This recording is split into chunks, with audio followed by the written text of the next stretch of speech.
years. We originally did it at Next in Chicago for the opening Paris 1906 menu. And I really fell in love with it. You know, it's one of those courses that I think over time techniques evolve and styles evolve and priorities evolve, right? Like now we often talk about carbon footprint and sustainability, where like 30 years ago people didn't talk about that. So, you know, this is one of those courses that somehow has maintained relevance despite the fact that it's, you know, well over 100 years old.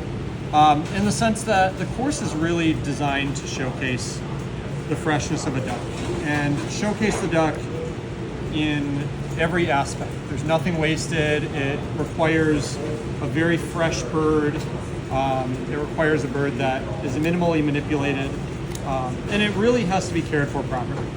So these birds are coming from a couple different farms in upstate New York. We do almost nothing to them.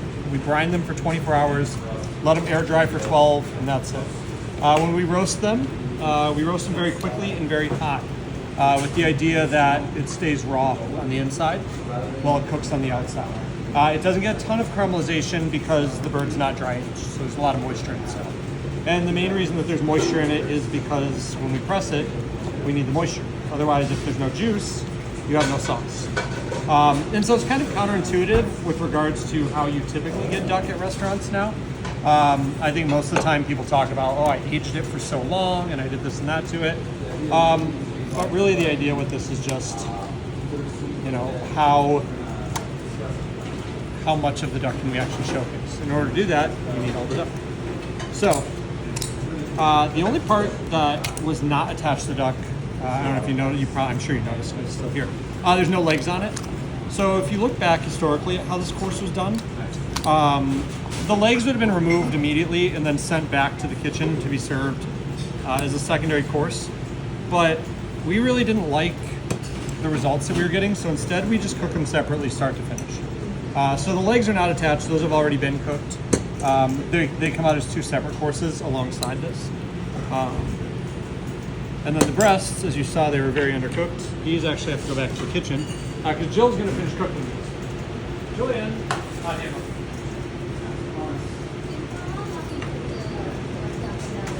9 minutes. 9 minutes at 425.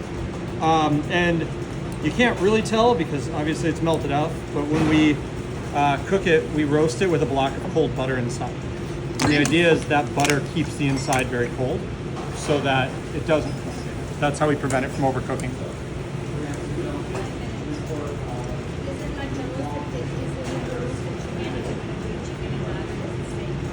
Yeah. So we stuff it with shallot, garlic, thyme, rosemary, butter. The heart, liver, and lungs are left inside of it. I don't know if you saw me move those over. If we were, you know, in France doing this in a truly traditional method, we would still have all of the guts and blood inside the duck. It'd be an unbled duck. Unfortunately, in the U.S., we're not allowed to do that, so we had to kind of find ways around it. Do you make anything with the liver and Oh, you're about to see. the sauce? Yes. Yeah. So everything goes into that chamber, and that is the chamber for the pressed duck. So we're going to make the sauce out of that. In the meantime, Jill is cooking the breast more. We serve those at medium rare. And we're going to give you guys one full plated one to see, and then everyone will get a small portion of it, so you don't have to fight over it. So you mean in France they cook it separately? You get the unbled duck. They're probably the most famous duck restaurants. Wow. Unbled. The duck has all the blood in it.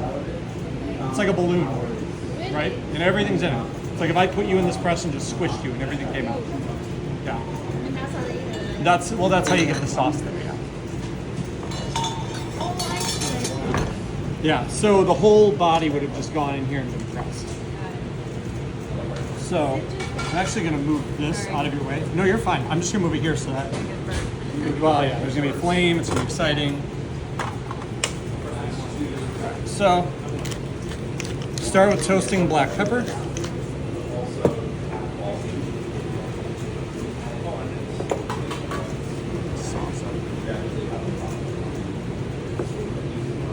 When you're serving dinner, you don't show the process. So we used to do them all tableside.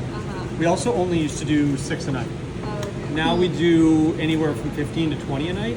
Wow. And what was happening was some guests were ending up waiting like 2 hours for the duck because we only have the one press. So what we started doing instead is twice a night. We do this up here exactly the way you're seeing it now. This will catch on fire, I'll warn you.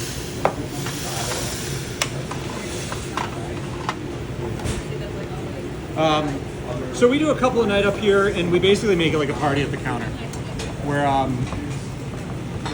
you know, people bring their wine up and they come watch, and it's a whole thing.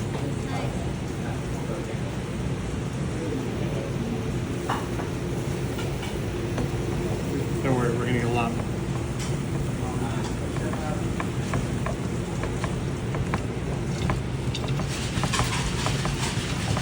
So basically what I'm gonna do is I'm gonna focus on the sauce up here, and then once we're done with this, we'll plate the dishes for you guys to try. So the real beauty of this dish, you know, aside from using the whole product start to finish, it's one that has a very finite time frame to it. So the whole idea is that everyone gets their own duck. And we wanted to preserve the history of the course, so we serve it banquet style. You get everything all at once. So you get a salad with one set of legs. You get a like a duck cherry bordelaise bread pudding with the other leg, and then you get the breast and the sauce all at the same time. And the idea was, you know, in the early 1900s, everything was kind of served banquet style. So we thought, let's just cover your table with food. The other thing with this sauce, the sauce has a very finite time frame to it. If you think about scrambled eggs, right? Once they start cooking, they don't really stop. And so, you know, if you make your scrambled eggs and you walk away and come back, they're like rubber balls at some point. The same is true with the sauce. When you get it, it'll be a little thin. By the time you're done, it will have thickened and curdled because we're basically using the proteins in the sauce to thicken it. And so, rather than choosing to stabilize it, we thought, let's keep it as traditional as possible. So you'll feel the sauce change as you're eating it. The entire life of the dish, it'll evolve in front of you. So I thought that was kind of the beauty of it. All right. How you guys doing back there? Good?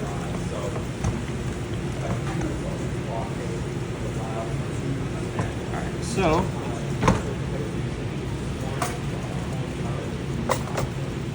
rest it out there on this. So this is black pepper, cognac, juicing it.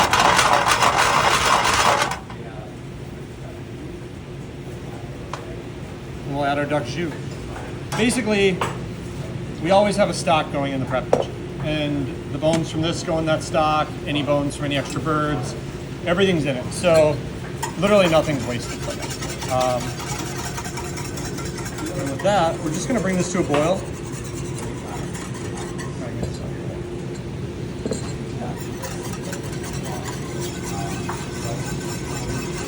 Once this comes up,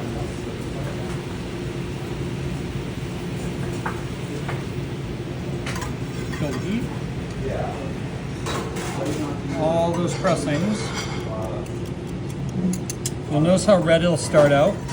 Think of it as being rare now, and we're basically going to cook it to about medium. So you'll see it'll start to turn just a little gray, it'll separate, and then it'll come back together. And that's about all we're looking for a cook on it. Would you be able to achieve this technique without the press and like just blending the... We've tried. Really? You can get like 60% of the way there. We've tried pureeing just heart, liver, and lungs. Yeah. We've tried taking any rendered juice from it. It's never the same result. So, you know, that's one of those beautiful things too. If you guys want to try this, you're welcome to. Spoons, yeah. You're done, you can throw a spoon in there. I mean, that's it. The only thing that I would do from this point is I'll taste it back there just to make sure the salt's right, or sometimes it needs a little more fat because I don't know how much fat came out of it. So, you know, if it's a duck with not a lot of fat, we'll add a little more in the kitchen. If it's good, it's good. But we leave it chunky like this intentionally because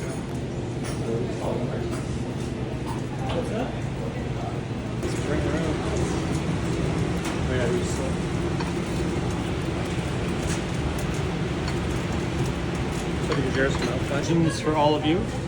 And then we'll do a full plated one too, so you can see what it actually looks like. This is a mini? Yeah, so Wow. yeah, everyone gets, 2 people get a whole duck. So Wow.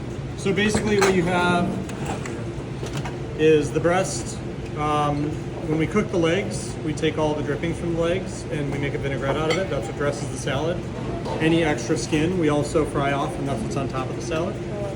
Next to that, with the legs, we cook the legs in red wine, cherry, red pearl onions. Basically make a duck cherry bordelaise, and then we cover it with a custard made from duck jus and some croutons, preserved cherries on top. So there's the sauce. If you want a sauce, have a duck cherry. Go crazy. Thank you. Wait, so you are giving us the responsibility of the sauce? Would you like me to pour Oh the my sauce? gosh, because I mean, the guests get the I would response. just like, But that's the fun Douse of it. it. Like you can literally We're gonna like do use a salad dressing, use this whatever you want. Right? That's the fun of the sauce. So everyone literally gets like everything you saw. So you get the whole duck with it, all the sauce, that's everything. so beautiful. Okay, I'm gonna steal that too.